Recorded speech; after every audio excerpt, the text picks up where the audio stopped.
Welcome back to English वाला। तो guys आज हम लोग सीखने जा रहे हैं कि न्यूज रिपोर्ट हमें कैसे बोलना है। गाइज न्यूज रिपोर्ट बोलने के लिए हमें कुछ स्ट्रक्चर्स की जरूरत होती है, जो कि हम लोग स्ट्रक्चर्स लिख कर और उसे हम पहले फर्स्ट रिपोर्ट प्रिपेयर करेंगे, मतलब एक बार पहले लिखेंगे, देन प्रैक्टिस करके हम लोग बोलने की कोशिश करेंगे। तो गाइज बिना टाइम वेस्ट किए हुए चलते हैं। इसी में इंप्रूवमेंट लाने के लिए हमें डिफरेंट एक्टिविटीज करना होता है गाइज। और आपको पता है कि इंग्लिश में सबसे इंपॉर्टेंट क्या है? Fluency, the speed of speaking. जो बोलने की एक स्पीड है ना, वो सबसे इंपॉर्टेंट होती है। उसके बाद ग्रामर और बाकी चीजें रखा जाता है।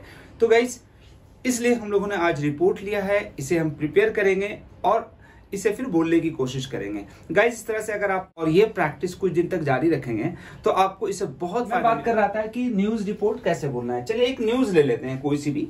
जैसे आपको पता है कि कोई इंसिडेंट, कोई हादसा हो गया, कोई एक्सीडेंट हो गया, अब उसके बारे में किसी को बताना है। मतलब ये कहेगा इसकी इंग्लिश सीखने के लिए ना हमें कहानियां बनाना है। अलग अलग कहानियां आप बनाते रहे ना, कि कल क्या हुआ, उससे पहले क्या हुआ, एक कहानी बना दे। मतलब कुछ नहीं। सबसे पहले देखिए कि ब्रेक आउट एक वर्ड लिया है मैंने। ब्रेक आउट का मतलब ब्रेकआउट का मतलब होता है आग लग जाना। अब मान ले कि कहीं फैक्ट्री में आग लग गई, मान ले नहीं, मतलब रियल में ऐसा हुआ है। कल या परसों गुड़गांव में एक फैक्ट्री में, मैन्युफैक्चरिंग फैक्ट्री में आग लग गई। सबसे पहले आपको कहना है कि एक फैक्ट्री में कल आग लग गई। तो आपने कहा कि आग लग गई, तो इसके लिए मतलब कोई भी काम हो गया तो ज्यादातर हमें क्या यूज करना है? Simple past tense. तो सिंपल पास्ट टेंस में subject, second form and object है, ये आपको पता है। आपने कहा कि कल आग लग गई, तो अ फायर, अब आग लगना ब्रेक आउट है, तो ब्रेक की पास्ट फॉर्म क्या यूज करेंगे हम लोग? Broke out. अ फायर ब्रोक आउट एक मैन्युफैक्चरिंग फैक्ट्री में, इन अ मैन्युफैक्चरिंग फैक्ट्री। उन्होंने कहा कि आग बुझाने में 5 घंटे लग गए। तो अब कोई भी वक्त लग गया, टाइम लग गया, तो उसके लिए भी हम लोग यहाँ पे थोड़ा सा स्ट्रक्चर डिफरेंट है। It took 5 hours. अब देखें यहाँ पे टेक की पास्ट फॉर्म क्या मैंने यूज किया? टुक। It took 5 hours. तो इसका मतलब क्या हुआ? 5 घंटे लग गए। इट टुक 5 आवर्स आग को कंट्रोल करने में, to control the fire completely.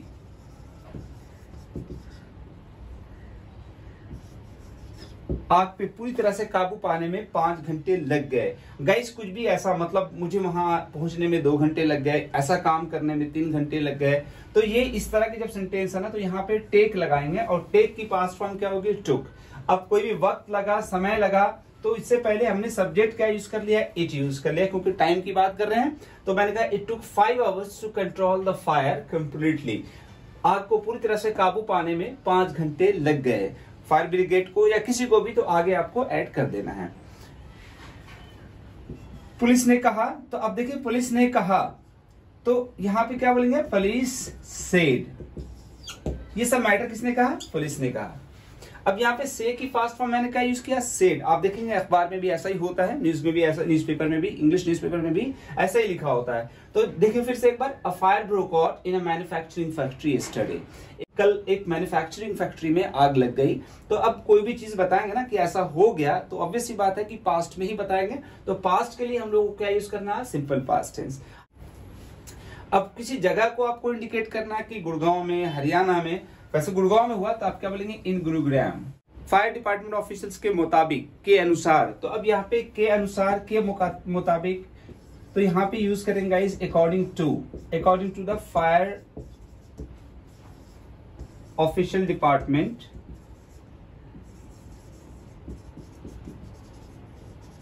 According to the fire official department के मुताबिक, के अनुसार, दे, एक उन्होंने कॉल रिसीव किया। तो अब यहां पे देखें, दे रिसीव्ड। अब रिसीव की सेकेंड फॉर्म क्या हो जाएगी? Receive. They received a call at around 6 AM। अब यहां पे देखें, मैंने एक सेंटेंस यहां पे यूज किया, या कहा हुआ किसी का बोला कि फायर ऑफिशियल डिपार्टमेंट के मुताबिक उन्होंने एक कॉल रिसीव करी। तो क्या बोलेंगे? They received a call. अब रिसीव की भी सेकंड फॉर्म हमने क्या यूज कर दिया? Received. They received a call at around 6 AM, लगभग 6 बजे। और वो 2 घंटे के अंदर वहां स्पॉट पर पहुंच गए। तो वहां पे पहुंच गया, तो क्या बोलेंगे? दे। अब रश की second form, they rush to the spot within half an hour. अब आप यहाँ पे देखें, मैंने कहा कि वो स्पॉट पे, जगह पे आधा घंटे के अंदर पहुंच गए हैं। तो यहाँ पे क्या इंग्लिश यूज करेंगे, दे रश्ड। रश मतलब पहुंचना कहीं पे, तो रश की सेकंड फॉर्म क्या हो गई, rushed. They rush to the spot within half an hour, आधा घंटे के अंदर स्पॉट पर पहुंच गए। और दे एक्सटिंग्विश्ड, या आपने कहा कि वो आग बुझाने में कामयाब रहे। तो अब यहाँ पे कामयाब रहे तो सक्सीड मतलब कामयाब होना होता है गाइस। तो गाइस यहाँ देखिए आगे लिखा मैंने, they succeeded to control fire, और आग पर काबू पाने में कामयाब रहे। तो अब देखिए यहाँ पे कामयाब होना, सक्सीड की सेकंड फॉर्म क्या यूज करा मैंने, सक्सीडेड टू कंट्रोल फायर। अब थोड़ा सा आगे सेंटेंस ये आ गया, फैक्ट्री के ऑनर ने कहा, अगर आपको बोलना है कि ऑनर ने कहा कि प्राइमरी रीजन आग लगने का जो है वो शॉर्ट सर्किट हो सकता है, मतलब लगता है ऐसा, तो उन्होंने कहा द प्राइमरी रीजन। तो ऑनर ने कहा, अब यहाँ पे ऑनर ने कहा, द ऑनर, अब आप यहाँ पे कह सकते हैं से की पास्ट फॉर्म क्या लगा देंगे, सेड। ऑनर ने कहा, the owner said the primary reason for the fire seems to be short circuit. Owner ने कहा कि प्राइमरी रीजन जो है आग लगने का वो शॉर्ट सर्किट हो सकता है, मतलब ऐसा लगता है। तो गाइस यहाँ पे देखिए ये थोड़ा सेंटेंस बदल गया था। प्राइमरी रीजन एक सब्जेक्ट है पूरा, ये फॉर द फायर ये पूरा सब्जेक्ट मान ले, ठीक है। लगता है तो यहाँ पे सीम्स, ये थोड़ा प्रेजेंट टेंस में मैंने बोला कि ऐसा वो ऑनर कहते हैं। तो seems to be short circuit, लगता है कि मतलब प्राइमरी रीजन जो है वो शॉर्ट सर्किट लगता है, मतलब लगता है कि शॉर्ट सर्किट की वजह से हो गया होगा। बाकी पुलिस मैटर की छानबीन कर रही है। अब पुलिस मैटर की छानबीन कर रही है या मैटर को छानबीन किया जा रहा है। अब छानबीन किया जा रहा है तो ये एक पैसिव वे में हो सकता है। आपने कहा है the matter is being investigated, the matter is being investigated, matter की छानबीन की जा रही। ये सेंटेंस पैसिव वॉइस में है। द मैटर इज और बीइंग लगा दिया, कुछ किया जा रहा है, investigated, the matter is being investigated, matter की छानबीन की जा रही है। जैसा कि और पुलिस ने कहा कि हम लोगों ने केस दर्ज कर लिया है। द पुलिस सेड, ऑनर ने इंश्योरेंस कंपनी को बुलाया। द ऑनर, अब कॉल की सेकंड फॉर्म क्या बोलेंगे, call the insurance company and the insurance company promise to give the compensation, और इंश्योरेंस कंपनी ने कंपनसेशन मुआवजा देने के लिए वादा किया। अब यहाँ पे प्रॉमिस की सेकंड फॉर्म क्या हो गई, प्रॉमिस। तो गाइस ये एक मैंने रिपोर्ट तैयार कर लिया या हमने रिपोर्ट तैयार कर लिया। अब इसे एक बार दो बार प्रैक्टिस करें, फिर बोलने की कोशिश करें। जैसे आपने कहा कि अ fire broke out in Gurgaon yesterday in a manufacturing company. It took 5 hours to control the fire completely.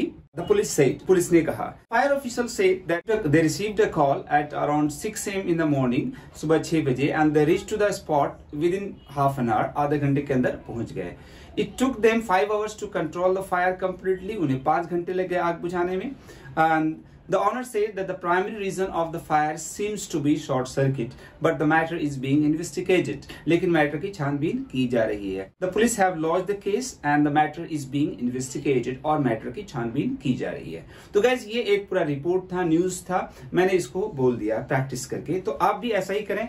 Believe me, अगर आप ये कुछ दिनों तक कंटिन्यू रखेंगे ये प्रैक्टिस, एक कोई भी न्यूज ले उसे लिखें अपनी लैंग्वेज में, फिर दूसरे दिन बोलें in front of mirror, in front of mobile phone, आप वीडियो रिकॉर्ड कर लेना। तो गाइस इससे क्या होगा कि आपको एक मतलब कॉन्फिडेंस आएगा और आपकी फ्लुएंसी में मतलब बहुत ज्यादा इंप्रूवमेंट आएगी, बहुत ज्यादा, बिलीव मी। तो इसी तरीके से आप कंटिन्यू रखें। तो गाइस मिलते हैं अगली वीडियो में, तब तक के लिए टेक केयर, जय हिंद।